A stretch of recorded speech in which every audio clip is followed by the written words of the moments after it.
Panorama group, जो सोचता है वो करता है। आपके अपने सपनों का आशियाना। नमस्कार, भारत लाइव देख रहे हैं आप और ये चर्चा गरम है। चर्चा गरम अक्सर हम स्टूडियो से करते हैं, लेकिन आज इस वक्त हम लोग बिहार विधानसभा के अंदर कैंपस में बैठे हुए हैं। जाहिर सी बात है कि अगर स्टूडियो छोड़ के हम बाहर निकले हैं बाबा के साथ चर्चा करने के लिए, तो कुछ विशेष मुद्दा ही होगा। बिहार में कुर्सी की खेल है और कुर्सी के खेल में नीतीश कुमार सबसे माहिर खिलाड़ी माने जाते हैं। आपने देखा होगा, बाबा लगातार इस एग्जाम्पल को समझाते हैं कि म्यूजिक चेयर वाली जो गेम होती है उस पर सबसे ज़्यादा जीत अगर कोई व्यक्ति दर्ज कराता है तो नीतीश कुमार के हाथ में होता है। लेकिन अब नीतीश कुमार के बदलते वक्त के साथ उनके कुर्सी पर कोई और बैठना चाहता है, तो उनका उत्तराधिकारी कौन होगा? ये बिहार विधानसभा ही सब कुछ तय करता है कि उत्तराधिकारी कौन बनेगा। नीतीश के बाद तेजस्वी, चिराग या फिर कोई ऐसा व्यक्ति जिस पर नीतीश कुमार भरोसा करते हैं। तो एक बार फिर से बिहार में विधानसभा चुनाव से ठीक पहले चर्चा इस बात की गर्म हो चुकी है कि नीतीश का उत्तराधिकारी कौन होगा। तेजस्वी होंगे, चिराग होंगे या फिर मामला कुछ और है? इस विषय पर आज चर्चा गरम में हम चर्चा करते हैं। बाबा के साथ जुड़ेंगे। बाबा, नीतीश के उत्तराधिकारी की रेस शुरू हो गई है क्या? देखिए, आपने बड़ी अच्छी भूमिका दी कि ये परिसर जो है ये तय करता है कि यहाँ के शीर्ष कुर्सी पर कौन बैठेगा। नीतीश कुमार पिछले 19 साल से इस कुर्सी पर काबिज है। अगर बीच के 9 महीने के छोड़ दिया जाए तो, जिसमें उन्होंने दे दिया था जीतन राम मांझी को। अब एक बार फिर से जब नीतीश कुमार 20 साल पूरा करेंगे, यानी ये कार्यकाल जब पूरा होगा या जब भी चुनाव होगा, तब नीतीश कुमार के उत्तराधिकारी की खोज शुरू हो जाएगी और वो खोज शुरू हो चुकी है। आपको याद होगा कि 2024 में एनडीए में आने से पहले नीतीश कुमार इंडिया गठबंधन में थे, और जैसे इंडिया गठबंधन में गए थे तो वैसे ही आपने देखा होगा कि भारतीय जनता पार्टी ने खोज शुरू कर दी थी कि इस बार जो हम 2025 का चुनाव लड़ेंगे तो हम अपना मुख्यमंत्री दे करके लड़ेंगे।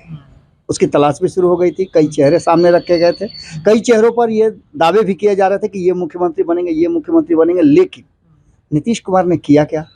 अचानक से उस पर विराम लगा दिया। अब आप देखिए, कोई चर्चा नहीं होती है कि कौन बनेगा मुख्यमंत्री भाजपा से। सब कहते हैं कि नीतीश के चेहरे पर हम लड़ जाएंगे, नीतीश ही हमारे अगले मुख्यमंत्री होंगे। क्या नीतीश कुमार होंगे, सवाल ये है। क्योंकि नीतीश कुमार को भारतीय जनता पार्टी मान लेगी, तेजस्वी यादव तो नहीं मानेंगे। अगर तेजस्वी यादव मान लेते हैं तो फिर भारतीय जनता पार्टी अपने पुराने रॉ में आ जाएगी और फिर अपना मुख्यमंत्री का चेहरा खोजेगी। अगर ये सब मान लेते हैं तो प्रशांत किशोर क्यों मानेंगे? प्रशांत किशोर ने तो अलग ही अपनी राग छेड़ रखी है कि वो 243 सीटों पर चुनाव लड़ेंगे। इन सभी के अलावे चिराग पासवान को लेकर के भी आप देखे होंगे कि उनके लोग, उनके वोटर, उनके समर्थक कितना ज्यादा एग्रेसिव है कि चिराग पासवान के हाथ में बिहार की कमान दी जाए, बिहार को अगर बदलना है तो। कई लोग कहते हैं उनके पार्टी के अंदर या उनके जो कार्यकर्ता हैं वो कहते हैं कि चिराग को फैसला लेना चाहिए, समय आ गया है। चिराग ने जो त्याग दिया 2020 के बाद से, अब वो फैसला चिराग के हाथों में है। चिराग को एक कठोर फैसला करना चाहिए। देखिए रत्नेश, चिराग फैसला ले सकते हैं।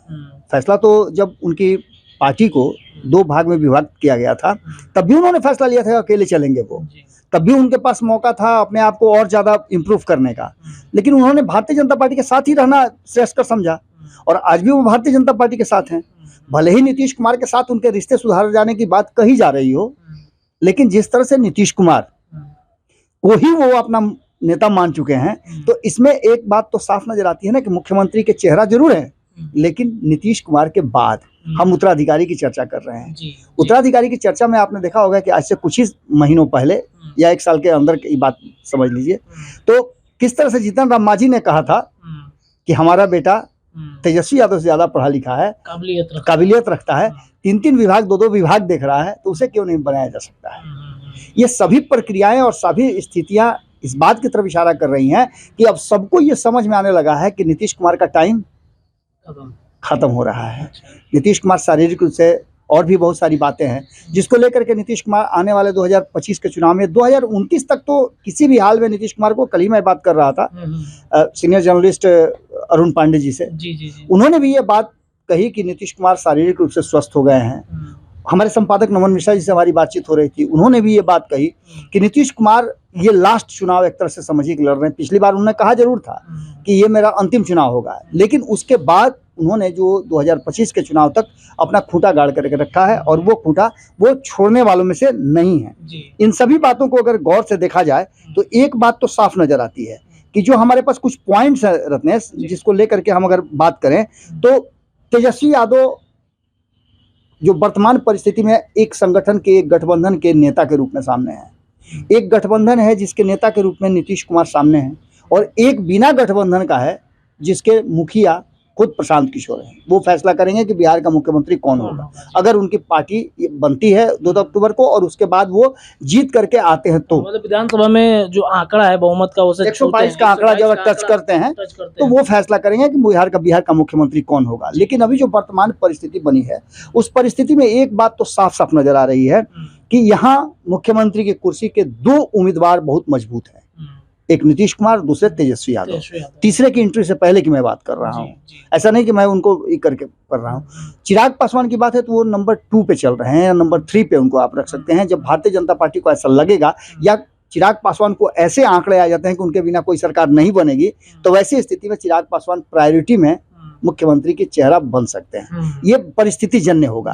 तो 2025 का रिजल्ट आंकड़ा क्या होता है, इन सभी परिस्थितियों को अगर देखा जाए तो इसमें कुछ ऐसी बातें हैं जिसमें आंकड़ों का खेल अगर देखें तो MY समीकरण को जोड़ के देखा जा रहा है कि तेजस्वी यादव क्यों मुख्यमंत्री बनेंगे। तो उनके पीछे एक आंकड़ा है जो 30% मुस्लिम और यादवों का MY समीकरण का आंकड़ा है, जिस आंकड़े के आधार पर वो अब तक चुनाव लड़ते भी रहे हैं और सीटें भी लाते रहे। पिछले चुनाव में भी 75 सीटें उनको आई थी। दूसरा आंकड़ा उनके ही आंकड़े में आपने देखा कि प्रशांत किशोर ने एक बड़ी सेंध मारी की है। उन्होंने क्या किया है कि एक तरफ ब्राह्मणों को ले लीजिए या सवर्णों को ले लीजिए, चूंकि वो सवर्ण है, आपने सुना भी होगा कि अब तो ऑफिशियली उनको अनाउंस कर दिया गया है कि प्रशांत पांडे हैं वो। तो जब प्रशांत पांडे हैं ऑफिशियली अनाउंस कर दिया गया है तो निश्चित रूप से एक सेंटीमेंट वो चाहेंगे कि सवर्णों का उनके तरफ शिफ्ट करें। वो सवर्ण जिनको नीतीश कुमार ने भी छला, वो सवर्ण जिनको भाजपा ने भी छला, वो सवर्ण जिनको लालू प्रसाद ने भी छला। तो निश्चित रूप से ये 15% अपने अधिकार के लिए लगातार प्रयास कर रहे हैं। एक चर्चा भी मैंने कहीं सुना कि आने वाला जो समय होगा वो फिर से सवर्णों का होगा। तो ये सारी प्रक्रियाएं, सारी चर्चाएं तब बहुत ज़्यादा इंपॉर्टेंट हो जाती हैं जब प्रशांत किशोर उस जगह पर पहुंचेंगे। प्रशांत किशोर के पास 15% सवर्णों का वोट है और वो जो सेंधमारी कर रहे हैं लालू प्रसाद के वोट बैंक मुस्लिम में और नीतीश कुमार के वोट बैंक महिलाओं में, M² में जो वो सेंधमारी कर रहे हैं उसमें से अगर 20% भी कर लेते हैं तो आप मान के चलिए 30% से ज्यादा वोट के वो भी मालिक हो जाएंगे। यानी 2 लोगों की लड़ाई आपस में सीधी सीधी हो जाएगी। बाकी का बचता है 60%।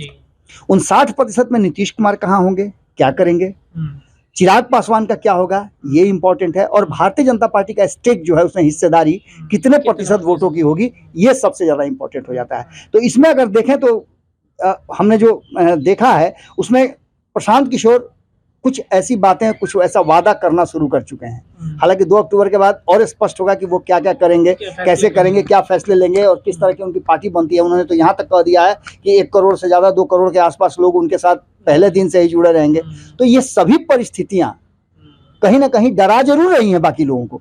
लेकिन अब अगर बात करते हैं तो चिराग पासवान की, तो चिराग पासवान का अपना वोट बैंक जो है वो उनका वोट बैंक 5% का है। इस 5% के वोट बैंक में कहीं ना कहीं एक बात तो साफ साफ नजर आ रहा है कि वो 5% का वोट जो है वो 19% जो वोट बैंक है उसमें से वो ले रहे हैं। जैसे मान लेते हैं कि अभी वर्तमान जो स्थिति है कि 19% अनुसूचित जाति का वोट है शेड्यूल कास्ट का, तो शेड्यूल कास्ट के वोट में से 5% के मालिक वो अकेले हैं, यानी 14% वोट उनसे अलग है। तो निश्चित रूप से ये 5% वोट कहीं अगर अटैच हो जाता है तो वो और मजबूत हो जाएगा। अब किस गठबंधन को ये मिलेगा, या आप अभी वर्तमान में तो आप कह सकते हैं कि एनडीए को मिल रहा है। इसके अलावा अगर बात करें मल्लाहों की तो ये भी उसी कैटेगरी से आते हैं, उस 36% में से। तो 36% में से एक तरफ जहां कहा जा रहा है मुकेश सहनी को, और प्रशांत किशोर और मुकेश सहनी के साथ एक कॉमन फैक्टर है। कॉमन फैक्टर ये है कि दोनों किसी राजनीतिक फैमिली से नहीं आते हैं। बिल्कुल। लेकिन एक और अंतर है, और ये अंतर है कि प्रशांत किशोर ने राजनीतिक रणनीतिकार के रूप में अपनी यात्रा की शुरुआत की है, इसलिए उसको राजनीति को अच्छी तरह समझते हैं जी। और मुकेश सहनी की अगर बात करते हैं तो मुकेश सहनी एक व्यवसायी के बाद आए हैं इस राजनीति में। इसके अलावा अगर अन्य लोगों की बात करें आप, तो नीतीश कुमार एक इंजीनियर रहते हुए राजनीति में आए, परिस्थिति जन्य वो राजनीति में प्रवेश किए और आज आप देख रहे हैं 19 सालों से बिहार के मुख्यमंत्री हैं, 30 साल से लंबी उनकी राजनीतिक कैरियर है। अगर तेजस्वी यादव की बात करें तो उनको भी लेगेसी में मिली है, उनके परिवार में दो मुख्यमंत्री रहे हैं, पूरा परिवार राजनीतिक फैमिली है, पिता और माँ दोनों ही उनके बिहार के मुख्यमंत्री रहे हैं, तो उनको ये गिफ्ट में मिला है। एक राजनीतिक फैमिली से आते हैं इसलिए वो मुख्यमंत्री के दावेदार बनना चाहते हैं। चिराग पासवान के साथ भी यही चीजें सब नजर आ रही है कि वो भी एक राजनीतिक फैमिली से आते हैं, वरना वो तो फिल्म दुनिया में थे। तो तेजस्वी यादव क्रिकेटर थे, इधर कोई सवाल पूछ दिया उनसे तो उन्होंने कहा कि अरे विराट कोहली मेरे अंडर में खेला है।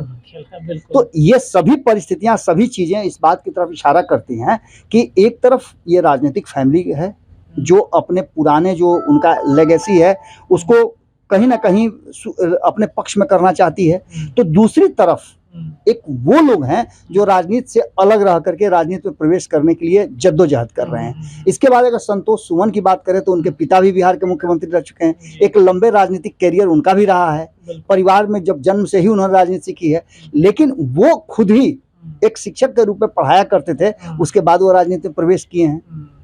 मैं एक्सीडेंटल, जैसे हमारे संपादक कैसे एक्सीडेंटल पत्रकार हैं, उसी तरह से ये एक्सीडेंटल पॉलिटिशियन बन गए हैं। परिवार की पृष्ठभूमि रही है और जिस तरह से जीतन राम मांझी ने अपना वोट बैंक बनाया है, उसके बाद से इनका एक अलग पहचान बना है। ये सारी परिस्थितियां कहीं ना कहीं इस बात की तरफ इशारा करती हैं कि ये पूरा का पूरा गेम प्लान जो है वो इस तरफ इशारा कर रहा है कि आने वाले समय के लिए अगर देखा जाए तो बिहार में जो दावेदारी नीतीश कुमार के उत्तराधिकारी की शुरू हुई है वो तेजस्वी यादव से होती हुई, इसमें और कई नाम है, आधा दर्जन नाम और जुड़े हैं। जैसे तेजस्वी यादव का नाम आपने ले लिया, आपने प्रशांत किशोर का नाम ले लिया, आपने चिराग पासवान का नाम ले लिया, भारतीय जनता पार्टी में 3 लोग अभी नजर आ रहे हैं। इसके अलावा उपेंद्र कुशवाहा को आप कैसे भूल जाइएगा, आप जीतन राम मांझी के बेटा को कैसे भूल जाइएगा, मुकेश सहनी को कैसे भूल जाइएगा। ये सारे लाइनअप जो लोग हैं ये कहीं ना कहीं नीतीश कुमार के उत्तराधिकारी की बात कर रहे हैं।